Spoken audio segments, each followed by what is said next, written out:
Hello, इयत्ता 10वी नमस्ते. आज आपल्याला सराव संच 1.3 पाहायचं आहे बाळांनो. कसोट्या घेतलेल्या आहेत आपण. कसोट्यावरती डिपेंड हा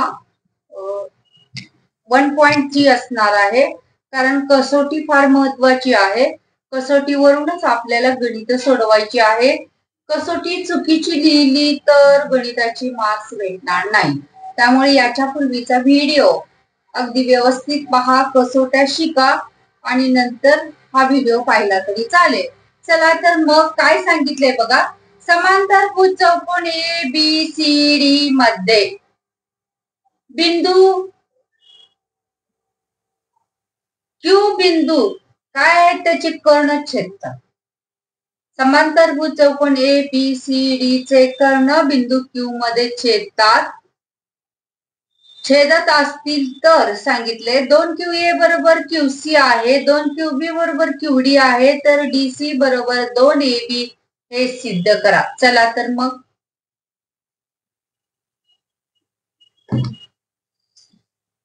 आकृती काढून घेऊ. समांतरभुज चौकोन सांगितलेला आहे बाळांनो.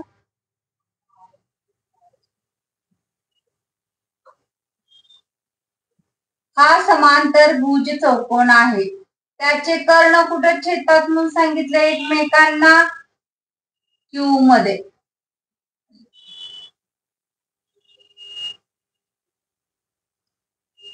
Q मध्ये छेदतात.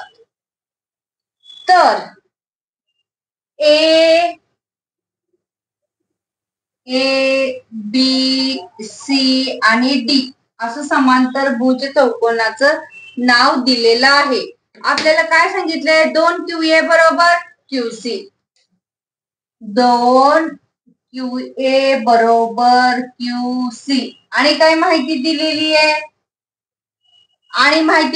आहे, त्यांनी 2QB बरोबर QD, 2QB बरोबर QD, 2QB बरोबर QD. तर सिद्ध करायला काय सांगितलेलं आहे, आपल्याला सिद्ध करायला सांगितलंय DC बरोबर 2AB दाखवा. DC बरोबर 2AB आपल्याला हे दाखवायचंय.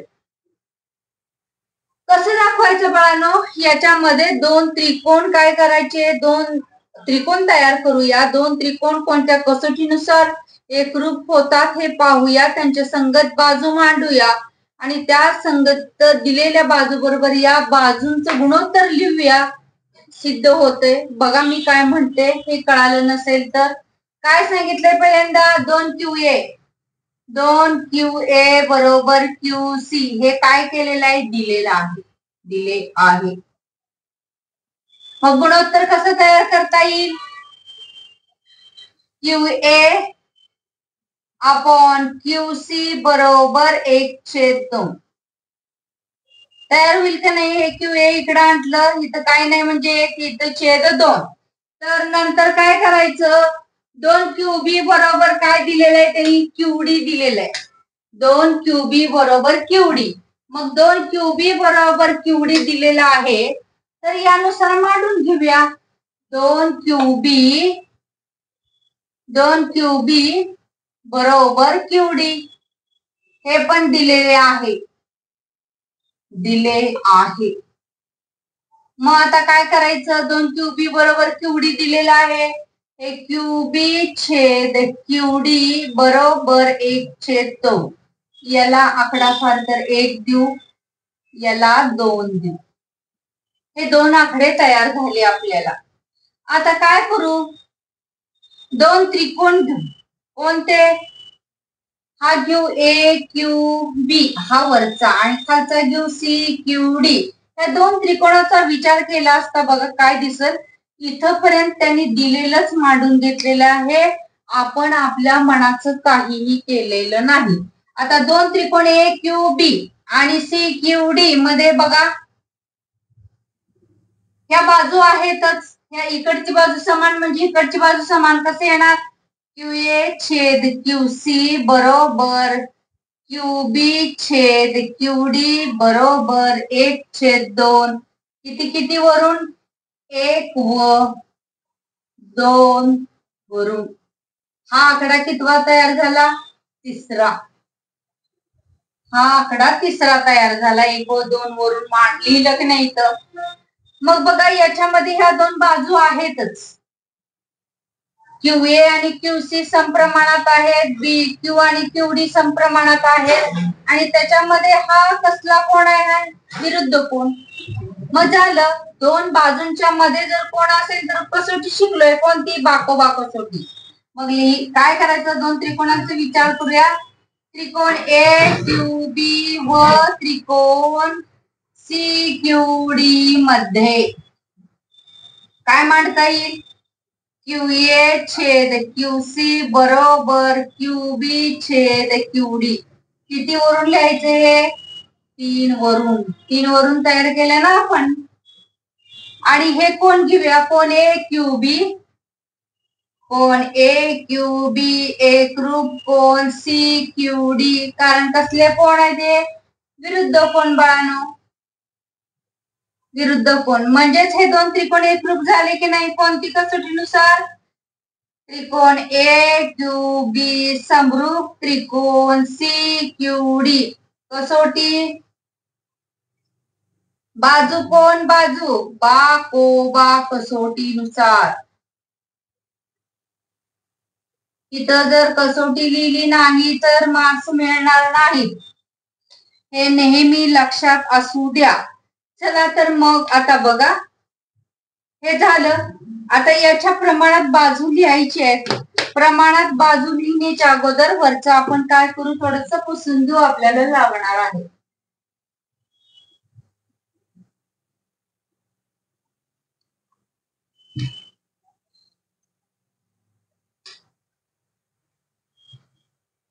बघा आता AQB त्रिकोण कुठला आहे? AQB.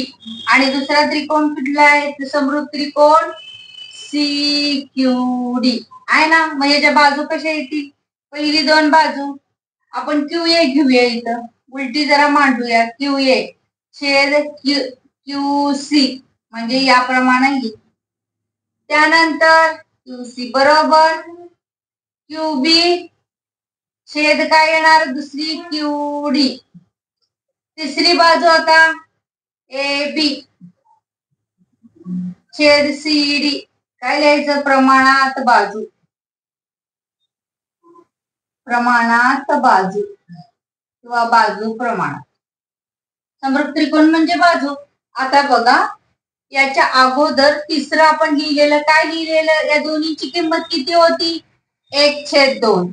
म्हणून AB छेद CD बरोबर 1/2. याला आधार काय द्यायचा? 3 वरून. 3 वरून लिहिलेलं आहे आपण असं. म्हणून तिरकस गुणाकार करायचा. काय करायचा?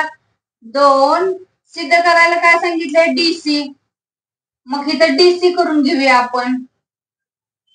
AB DC बरोबर 1/2. मग तिरकस गुणाकार करायचा. DC बरोबर 2AB. मिळाले की नाही आपल्याला 3 मार्क्स? अशा तऱ्हेने बाळांनो या गणिताला आपले 3 मार्क्स अगदी इझिली मिळून गेलेले आहेत. इझिली मिळालेले आहेत. चला तर मग यानंतरचा क्वेश्चन काय आहे ते बघूया. काय दिलेलं आहे? आकृतीमध्ये कोण ABC बरोबर 75 अंश दिलेला आहे. इथं ABC बरोबर EDC बरोबर पण 75 अंश दिले. तर ते कोणते दोन त्रिकोण आपण शोधून काढायचे? ते त्रिकोण कोणते आणि कोणत्या कसोटीनुसार एकरूप आहेत असं त्यांनी विचारलेलं आहे. बघा पुढचा क्वेश्चन. हे तुम्हाला कळालं असेल बाळांनो. हे 3 मार्कासाठी क्वेश्चन विचारला जातो. एकदम सोपा आहे. चला तर मग दुसरा क्वेश्चन.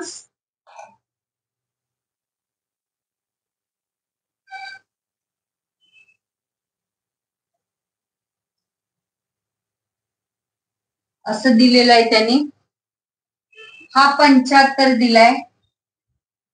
त्यानंतर हा 75 दिलाय.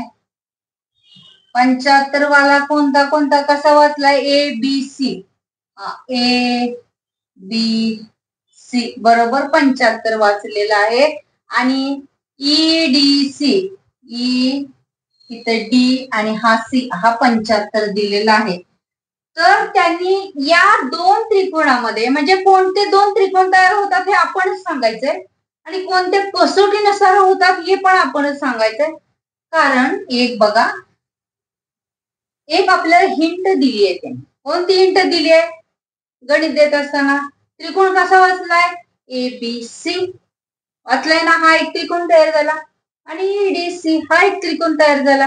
मग त्यांनीच देताना आपल्याला कोण ए बी सी, कोण ए बी सी बरोबर 75 अंश दिलेला आहे, कोण ई डी सी बरोबर ई डी सी बरोबर 75 अंश दिलेला आहे. म्हणजे दोन कोण त्यांनी आपल्याला तयार करून दिलेले आहेत अर्थात. मग या दोन कोणामध्ये काय आहेत? ही बी 75, डी 75, ह्या बाजू काय येतात? एकरूप. आणि दुसरं म्हणजे दोन्ही मध्ये असणारा कॉमन कोण कोणता? सी. बरोबर का? म्हणून हे दोन त्रिकोण कोणत्या कसोटीनुसार होतील? को अगदी सहज 2 मार्क मिळून गेले बाळांनो. बघा काय म्हणायचं? त्रिकोण ए बी सी व त्रिकोण ई डी सी मध्ये, ईडीसी मध्ये काय दाखवता येईल? कोण ए बी सी एकरूप कोण ई डी सी प्रत्येकी 75 अंश, प्रत्येकी 75 अंश. बरोबर की नाही? त्यानंतर सी वाचूया. कोण सी एकरूप कोण सी, कारण सामायिक कोण हा दोन्हींच्या मध्ये आहे. म्हणून त्रिकोण ए बी सी समरूप त्रिकोण ई डी सी कोणती कसोटी? को कसोटीनुसार, को कसोटीनुसार. मिळाले काय 2 मार्क? काय अवघड आहे का? अजिबात नाही. चला तर मग पुढचं काय विचारलेलं आहे? पुढचा क्वेश्चन, आपले 2 क्वेश्चन सोडवून झालेले आहेत बाळांनो. आकृतीमध्ये त्रिकोण समरूप आहेत का हे दाखवायचं आहे आणि असतील तर ते कोणत्या कसोटीनुसार. 2 त्रिकोण दिलेले आहेत. हा सुद्धा क्वेश्चन 2 मार्कासाठी आपल्याला विचारला जाईल. 2 त्रिकोण दिलेले आहेत, ते समरूप आहेत का असं विचारलेलं आहे.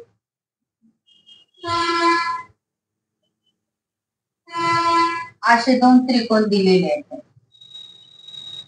त्रिकोणांची नावं काय आहेत? त्यांनीच आकृत्या काढून दिलेल्या आहेत. पी क्यू आर आणि दुसरी दिलेली आहे L M N, L M N. बघा आता कसं दिलेले आहेत ते.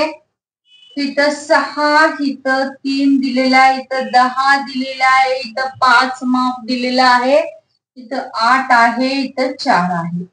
हे 2 त्रिकोण समरूप आहेत का आणि कोणत्या कसोटीनुसार? चला तर मग बघूया. काय कुठल्या कुठल्या त्रिकोणाचा विचार करूया? त्रिकोण पी क्यू आर व त्रिकोण एल एम एन मध्ये. त्रिकोण पी क्यू आर व त्रिकोण एल एम एन मध्ये काय लिहायचं आपल्याला सुरुवातीला? पी क्यू छेद एल एम. बघूया. पी क्यू छेद एल एम. पी क्यू ची लांबी किती आहे? 6. एल एम ची लांबी किती आहे? 3.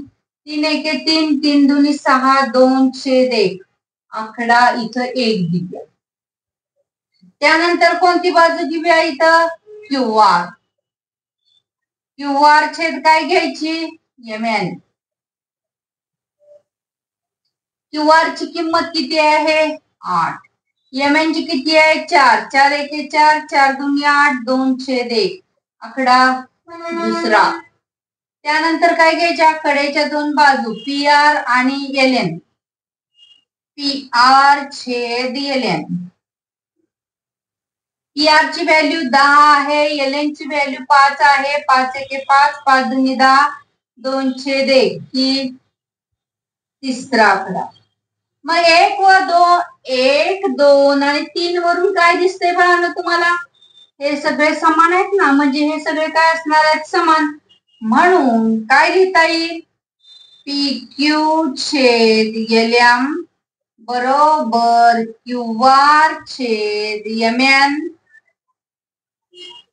बरोबर काय येणार, पी आर छेद एल एन. किती वरून लिहिलं आपण, 1 2 व 3 वरून लिहिलं का नाही. म्हणजे त्रिकोण सगळ्या बाजू ह्या काय आहेत, एकरूप आहेत. बाजू एकरूप आहेत म्हणजे कसोटी कोणती, बा बा बा. म्हणून म्हणायचं त्रिकोण पी क्यू आर समरूप त्रिकोण एल एम एन कसोटी कोणती, बा बा बा. बाबा कसोटीनुसार. आहे ना बाळानं सोपं. कदाचित 2 मार्काला देतील आणि 3 मार्कासाठी सुद्धा हे गणित विचारलं जाईल बाळानो. आता पुढचं गणित काय दिलेलं आहे बघा. सेम याच पद्धतीचं गणित आहे. आणि तुम्हाला एक विषय सांगण्याचं राहून गेलं बाळानो, तुम्हाला जर गणित मी शिकवलेली आवडत असतील तर कमेंट्स करत चला. कोणती गणित सोडवून हवी आहेत ती सांगत चला. मी शिकवलेलं आवडत असेल तर लाईक करा, शेअर करा, सबस्क्राईब करा. कारण सबस्क्राईब केल्यानं मी जेव्हा नवीन व्हिडिओ अपलोड करते तेव्हा इंटिमेशन पहिल्यांदा तुम्हाला मिळेल आणि अभ्यास करणं सोपं जाईल. चला तर मग पुढचं गणित काय आहे ते पाहू आपण बाळांनो. पुढचं गणित दिलेलं आहे आकृतीत दाखवल्याप्रमाणे 8 मीटर व 4 मीटर उंचीचे 2 खांब सपाट जमिनीवर उभे आहेत.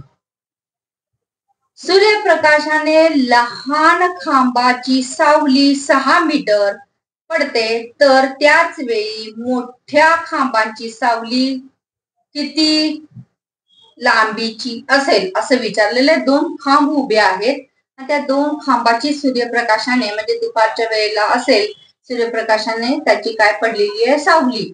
तर त्यांनी काय केलेली आहे, लहान खांबाची सावली मोजलेली आहे तर मोठ्या खांबाची सावली किती पडेल असं विचारलेलं आहे बाळांनो. बघा मग हे कसं काढायचं ते.